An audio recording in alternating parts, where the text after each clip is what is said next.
ఈ వీడియోలో వచ్చేసి అసలు నేను వినాయక చవితి పూజ ఎలా చేసుకుంటాము, ఎలా చేశాము అనేది కూడా మీకు ఈ వీడియోలో చూపిస్తాను. అలానే నైవేద్యాలు ఏమేమి చేశాము ఏంటి అనేది ఈ వీడియోలో చూపిస్తాను. ఇంకా ఎవరైనా నా ఛానల్ సబ్స్క్రైబ్ చేసుకోకపోతే ప్లీజ్ సబ్స్క్రైబ్ చేసుకొని సపోర్ట్ చేయండి. ఇంకా మంచి మంచి వీడియోస్తో మేము ముందుకు వస్తూ ఉంటాను.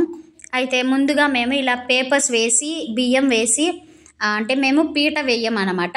మేము ఎప్పుడు ఇట్లానే చేస్తూ ఉంటాము. ఇలా బియ్యం వేసేసుకొని ఒక పీటలాగే బియ్యం అన్నమాట. బియ్యం వేసిన తర్వాత దాని మీద ముగ్గు పిండితోటి అదే బియ్యం పిండితో ముగ్గు వేస్తాను. ముగ్గు వేసి దాని మీద పసుపు కుంకుమ అవన్నీ చల్లేసి నీట్గా చేసుకుంటాను. ఫస్ట్ మాకు పీట పెట్టే అలవాటు లేదు కాబట్టి మేము ఇలా చేస్తున్నాము. ఇదిగోండి మీకు చూపిస్తాను వేసింది. అది ముగ్గు పిండితో అయితే మీకు క్లియర్గా బాగా కనిపించేది. బియ్యం పిండితో కాబట్టి ఎప్పుడైనా దేవుడికి బియ్యం పిండితోనే వేయాలి కాబట్టి అట్లా వేశాను. ఇంకా మా బొజ్జి కనపైన మీరు చూసేయండి, చాలా ముద్దుగున్నాడు. చిన్న విగ్రహం అయినా కూడా భలే అనిపించింది, క్యూట్గా ఉండింది. నేను ఈసారి బుజ్జి వినాయకుడిని అయితే తీసుకొచ్చుకున్నామన్నమాట. వినాయకుడిని అదే పీట మీద పెడుతుంటాం కదా, కూర్చోపెట్టడం అని అంటారు. కూర్చోబెడుతూ జై బోలో గణేష్ మహారాజ్కి అని చెప్పుకుంటూ పెట్టుకున్నాము. స్వామివారిని కూర్చోపెట్టిన తర్వాత స్వామికి ముందుగా మనం బొట్లుతో అయితే అలంకరించుకోవాలి. నేను పసుపు కుంకుమతో అయితే బొట్లు పెట్టుకొని నీట్గా అలంకరించేసుకున్నాను. అలానే మా అక్క పిల్లలు కూడా నాతో పాటు కూర్చొని ఉన్నారు. ఏంటి మీ అక్క పిల్లలు ఉన్నారు అని చూస్తూ ఉన్నారు కదా. ఏం లేదండి, ఈసారి నేను మా అమ్మ వాళ్ళ ఇంటికి వెళ్ళి జరుపుకుంటున్నాను వినాయక చవితి. ఎప్పుడు పెళ్ళైన 4-5 ఇయర్స్ నుంచి ఇక్కడే జరుపుకుంటున్నదాన్ని. ఇది 5th ఇయర్ మా అమ్మ వాళ్ళ ఇంట్లో జరుపుకుంటున్నాను. ఎందుకు అక్కడికి వెళ్ళి చేసుకోవాలనిపించింది. పిల్లలు ఉన్నారు, మా అమ్మ అందరితో కలిసి చేసుకోవాలనిపించింది ఈసారి. అందుకని వెళ్ళి అక్కడే అయితే చేసుకున్నాను అనమాట. అలా పసుపు కుంకుమతో అలంకరించుకున్న తర్వాత స్వామివారికి జంజం అయితే వేసేసాను. 9 లైన్లు 9 దారాలుగా తీసుకొని జంజం వేసేసాను. పసుపు అది పూసి జంజం వేసిన తర్వాత అమ్మవారి గౌరమ్మనైతే చేస్తూ ఉన్నాను. అమ్మవారు అంటే గౌరమ్మ అంటే ఆయన అమ్మ తెలుసు కదా, పార్వతమ్మ దేవి. ఆ అమ్మను కూడా పెట్టుకోవాలి కాబట్టి అమ్మను కూడా పసుపుతోటి గౌరమ్మలా చేసుకొని పెట్టుకున్నాను.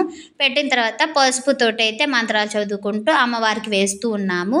తర్వాత కుంకుమ కూడా చల్లుకుంటూ ఉన్నాము అనమాట. పిల్లల చేత కూడా నేను పూజ అంటే తెలుసుకుంటారు వాళ్ళు కూడా అని నేను పక్కన కూర్చోబెట్టుకొని నేను ఎలా చేస్తున్నాను ఏంటి అనేది వాళ్ళకి చూపిస్తూ ఉన్నాను. అలానే పసుపు కుంకుమ అమ్మవారికి వేసిన తర్వాత ఇంకా పువ్వులతోటి అయితే స్వామివారిని అలంకరిస్తూ ఉన్నాము. అయితే మీకు ఒక విషయం తెలుసు, అక్కడ ఎల్లో కలర్ పువ్వులు కనిపిస్తున్నాయి కదా, ఆ పువ్వులు అంటే వినాయకుడికి చాలా ఇష్టం అని అయితే చెప్పారు. నాకు ఎవరు చెప్పారు నాకు తెలుసు అన్నమాట. అందుకని అది మా ఇంట్లో ఉన్నాయి. అవైతే తెచ్చేసి స్వామివారి చుట్టూ నేను మామిడాకుల్లాగా పెట్టేసి చాలా బాగా అనిపించింది. బాగా అలంకరించేసి దాని మీద కూడా పువ్వులు పెట్టేసుకున్నాను. పెట్టిన తర్వాత మేము వడపప్పు పానకం అవన్నీ కూడా చేసాము. అవన్నీ పెట్టేసి మొక్కజొన్న కంకులు కూడా తెచ్చాము. అలా మొత్తం తీసేసి పెడితే బాగోదని పువ్వులాగా నేను తీసి చూసుకోవడానికి బాగుంటుంది కదా చూడడానికి అని చెప్పేసి డెకరేషన్ లాగా పెట్టేశాను అనమాట. పెట్టిన తర్వాత మా గరిక మారేడు దళాలు అవి మీకు చూపించింది. ఆ మారేడు దళాలు కూడా తీసుకొచ్చేసి స్వామివారి దగ్గర అయితే పెట్టేసుకున్నాము. ఆ గరిక కూడా సైడ్లో పెట్టేసుకున్న తర్వాత పిల్లలు గొడుగు తెద్దాం దేవుడికి అని చెప్పి గొడుగు అయితే తీసుకొచ్చారు. గొడుగు కూడా స్వామివారికి అయితే పెట్టేశాను. పెళ్ళి కాకముందు నేనేనండి ఎప్పుడైనా ఇలా రెడీ చేసే స్వామివారి దగ్గర ఎప్పుడు నాకు అది బాగా అలవాటు అనమాట. అందుకని మా అక్కకు కూడా తెలియదు ఎట్లా చేయాలి ఏంటనేసి మా అక్క కూడా నేను చెప్తుంటే చూస్తుంది నేను చేసేది కూడా. ఇప్పుడు అరిటాకు పిలకలు కూడా తెచ్చేసి పక్కన సైడ్లో అయితే అలంకరించేసాను. ఇప్పుడు ఆ ప్లేట్లో ఏంటంటే వడపప్పు అక్షింతలు అవి అయితే పెట్టుకున్నాను. అట్లానే ఎండు ఖర్జూరం జీడిపప్పు కూడా పెట్టాను. అలానే మా వారి చేత స్వీట్స్ కూడా తెప్పించాను అనమాట బయట నుంచి. ఆ స్వీట్స్ కూడా ఆ ప్లేట్లో పెట్టేసుకున్నాను దేవుడికి. ఈ ఆకులు ఏంటంటే మా ఇంట్లో ఒక చెట్టు ఉంది, షోర్ చెట్టు అనమాట. ఒక ఫ్లవర్ వస్తుంది, ఒక ఫ్లవర్ పై నుంచి ఒక ఫ్లవర్ వస్తుంది, తర్వాత పైన సైడ్ అంతా అంత పెద్ద ఆకులు ఉంటాయి.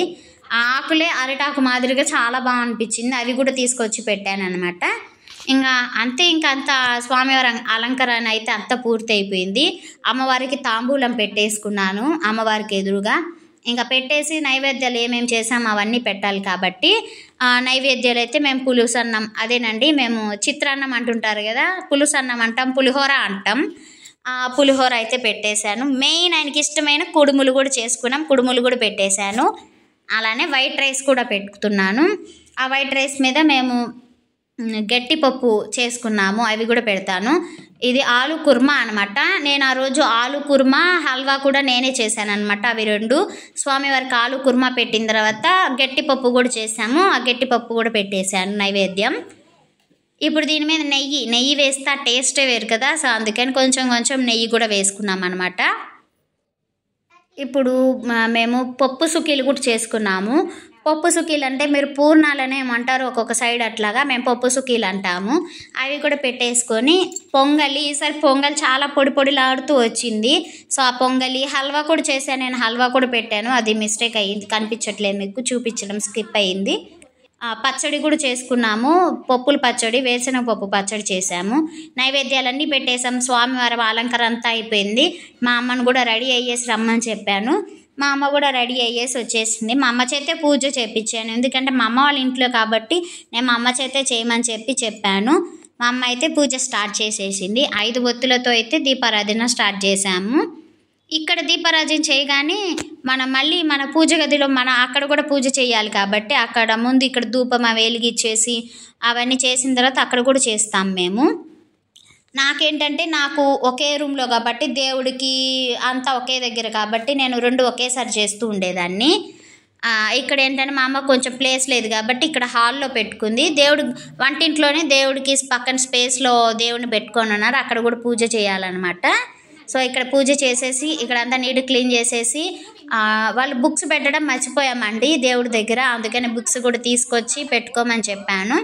పెట్టుకున్న తర్వాత మేము కొంచెం పూజ అయితే మంత్రాలు అవి చదువుకుంటూ పిల్లల చేత పలికిస్తున్నాను. ఆ మంత్రాలు చెప్పి పలికిస్తూ ఉన్నామన్నమాట. పూజ చేసుకుంటూ ఉన్నాం. మంత్రాలు చెప్పుకోవడం అవన్నీ అయిపోయిన తర్వాత ఇంకా మన జై బోలో గణేష్ మహారాజ్కి అని చెప్పేసి మన ముక్కులు ఏంటనే చెప్పుకున్నాము.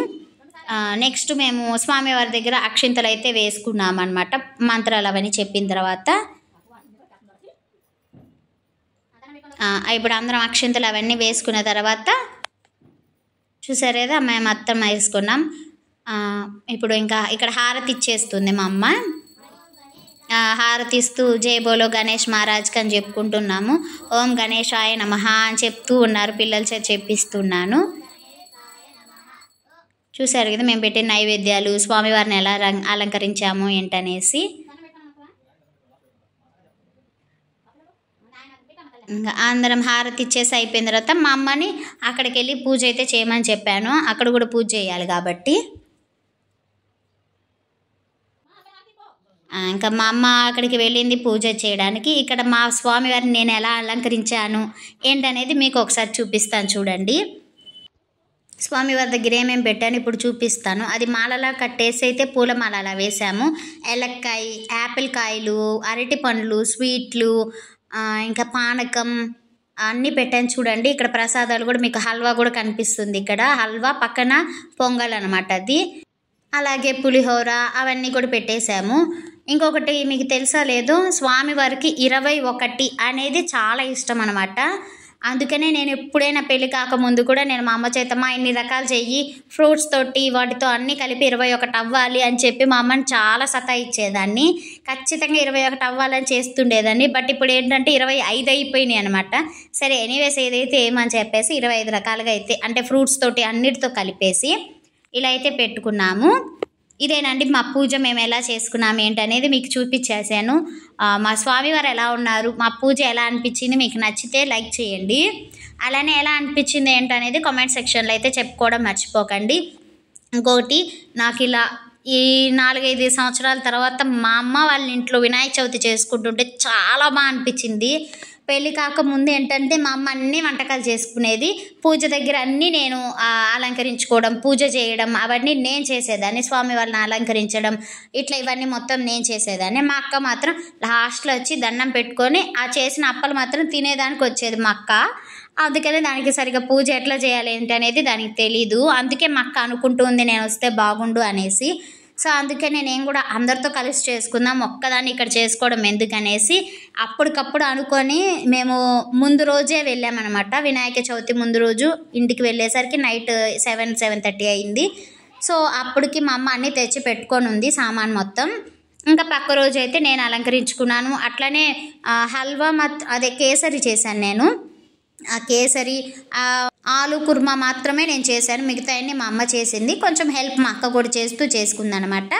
ఇంకా పిల్లల్ని కూర్చోబెట్టుకొని పూజ ఎలా చేయాలి, పూజ ఇట్లా చేయాలి అని చెప్పి మా పిల్లలకి చూపిస్తూ పెట్టుకున్నాను. ఇంకోటి ఏంటంటే, నాకు పెళ్ళి కాకముందు 1-2 సార్లు మాత్రమే మేము పాల వెల్లి కట్టి మరీ చేశాను. ఇప్పుడు అవన్నీ కుదరలేదు. అందుకని ఇట్లా సింపుల్గా నీట్ కింద పెట్టుకొని మేము చేస్తాం. మాకు పీట పెట్టే అలవాట్లేదు. ఇంకొక విషయం మీతో షేర్ చేసుకోవడం మర్చిపోయాను. అదే నేను మధ్యలో చూపించాను కదా, స్వామివారికి కలిపిన అక్షింతలు మనం స్వామివారికి కూడా వేస్తాం కదా, ఆ అక్షింతలను కూడా మనం నెత్తి మీద చల్లుకోవాలి. అదేండి, మన మీద చల్లుకోవాలి, లేదా వేరే వాళ్ళ చేతనే వేయించుకోవచ్చు. ఎందుకనేది మీకు ఆ కథ తెలిసే ఉంటుంది, తెలియని వాళ్ళ కోసం చెప్తున్నా. అదే వినాయక చవితి రోజు చందమామని చూడకూడదు. ఆ చందమామని చూస్తే మనకి నీలాప నిందలు ఎక్కువైతే ఆ సంవత్సరం అంతా కలిసి రాదు అని చెప్తూ ఉంటారు కదా. అందుకని ఒకవేళ పొరపాటును మీరు ఎప్పుడైనా చందమామని చూసినా కూడా వెంటనే ఇంట్లోకి వచ్చేసి వినాయకుడిని చూసి అక్షింతలు చల్లుకోండి. లేదా మీరు పొరపాటును బయట ఉండి మేము చూస్తున్నాము ఏం చేయాలి అనుకునే వాళ్ళు ఏంటంటే, అప్పటికక్కడే దేవుణ్ణి ప్రతి వీధిలో ఇప్పుడు పెడుతున్నారు కాబట్టి ఏదో ఒక దగ్గరికి వెళ్ళి పందిరి చూసినా కూడా చాలంట, ఆ శాపం అనేది మనకి పోతుంది, చందమామని చూసిన శాపం అనేసి పెద్దలు చెప్తూ ఉంటారు. దాని గురించి చెప్పాలంటే ఈ వీడియో చాలా లెంతీ అయిపోతుంది. అది చందమామకి, అదే ఇంద్రుడికి ఆ స్వామివారు పెట్టిన శాపం అది.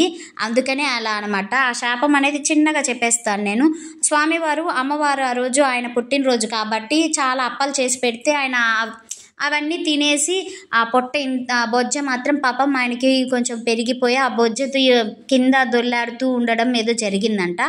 అది చూసి ఆ ఆ చందమామ అనేసి నవ్వేశారనమాట. ఆయన చూసి స్వామివారికి కోపం వచ్చి, నువ్వు నన్ను చూసి నవ్వుతావా, నీకు ఇట్లా నిన్ను అసలు ఎవ్వరు చూడకూడదు, నిన్ను చూశారంటే నీకు వాళ్ళందరికీ నీలాప నిందలు వస్తాయి, ఆ సంవత్సరం అంతా కలిసి రాకూడదు అని చెప్పేసి శాపం ఇస్తారు.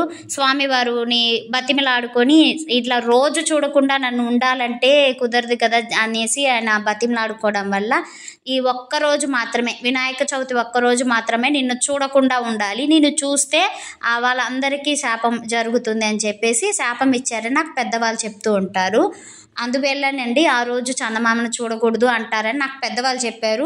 ఏదైనా మిస్టేక్ ఉంటే క్షమించండి, నాకు తెలిసింది నేను చెప్తున్నాను. కానీ కన్ఫామ్గా చందమామని అయితే ఆ రోజు మాత్రం దయచేసి ఎవరు చూడొద్దు. చూసినా ఒకవేళ పొరపాటున అక్షింతలు, స్వామివారి దగ్గరికి వెళ్ళి అక్షింతలు వేసుకోవడమా, లేదా బయట పందిరి చూడమా, దేవుడి దగ్గరికి వెళ్ళేసి దేవుని దర్శించుకోవడమో చేయండి. అంతటితో ఆ శాపం అనేది పోతుంది అని అంటారు. అలానే అక్షింతలు మాత్రం కంపల్సరీ వేసుకోవడం మర్చిపోవద్దు స్వామివారి పూజ అయిపోయిన తర్వాత. ఇంకోటి మీకు గుర్తుందా, చిన్నప్పుడైతే మేము ఇట్లానే బుక్స్ పెట్టుకొని పిల్లల్లాగా మేము ప్రతి బుక్కి ఓం అని రాసుకునే వాళ్ళం పసుపుతోటి. నాకు అవన్నీ గుర్తొచ్చాయి పిల్లలు పెట్టినప్పుడు. వాళ్ళు కూడా అట్లా ఓం అని రాపించుకున్నారు. కానీ ఇప్పుడు అన్ని బుక్స్కి అయితే రాయలేదు, కానీ 1-2 బుక్స్కి అయితే రాసుకొని పెట్టుకున్నాం. నాకు భలే అనిపించేది. ఇంకొకటి, మనం వినాయకుడి పూజ అయిపోగానే ఆ రోజు అందరం ఖచ్చితంగా నేను మా అమ్మ మా అక్క కలిసేసి ఈవినింగ్ టైం ఇంకా స్టార్ట్ చేస్తాం.